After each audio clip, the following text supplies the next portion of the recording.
I'm an all-around player. I like defense, but I'll play forward and I'll play midfield. I'll even play goalie.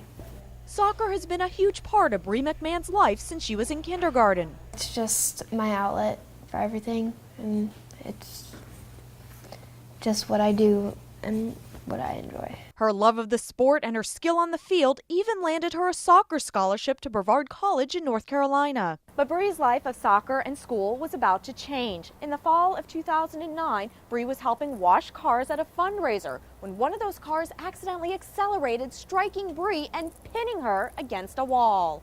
I remember every moment. That's kind of imprinted on my mind like a tattoo on somebody's skin. I remember her facial expressions when she was hit. I remember her disappearing as she hit the ground. I knew it was pretty bad, but I didn't know to what extent. But I had a feeling like I might lose something, but I was hoping I wouldn't. Bree spent the next 6 days in a drug-induced coma. I was absolutely petrified.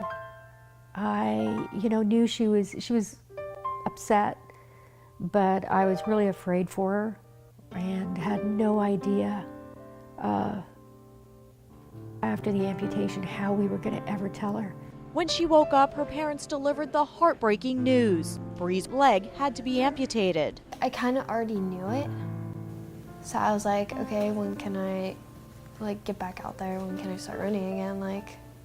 What can I do? With her mind set on running again, Bree spent weeks in the hospital undergoing 12 surgeries and several blood transfusions.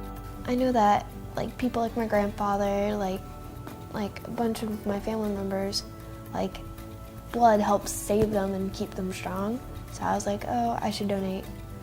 And then, so I donated, and then I ended up needing a lot of blood for my accident. Her body, the doctors told us, is so tired of producing red blood cells, it can't. And she was becoming very, very anemic and very weak. And they gave her several pints of blood. Within hours, she was perked up and happier and had more energy.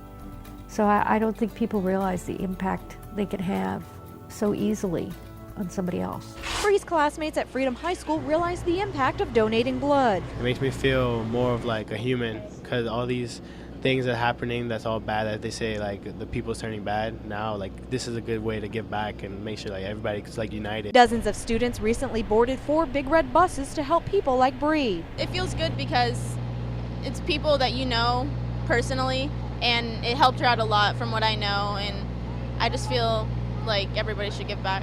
It makes me feel good because I know that I could have contributed to her, and if someone couldn't donate blood, she could have lost her life, and that's just scary. Determined to beat the odds, Bree goes to physical therapy 4 days a week and is already working on her 3rd prosthetic leg. What are you looking forward to most in the future? Being able to play again. I don't have feeling in my foot. I'm starting to get some back, but I don't have a lot of feeling. So, can't really play soccer if you can't feel a ball. Like the inscription on her class ring that reads "No Limits," that's how Bree lives her life and inspires others to do the same. I wouldn't be in a ball still crying. And here she is saying, no, I'm going to continue with my life. I'm going to go forward. I'm going to run, I'm going to try, I'm going to do, and I'm not going to let anything stop me. And we're really, really proud of her for taking that attitude and for waking up each day, putting that, taking a step forward, not letting things get her down or hold her back. With the support of her family and teammates, the help of doctors and physical therapists, and the gift of life from blood donors, Bree is confident she'll be back on the field where she belongs in no time. I'm Nancy Gay for Florida's Blood Centers, where local heroes are saving lives.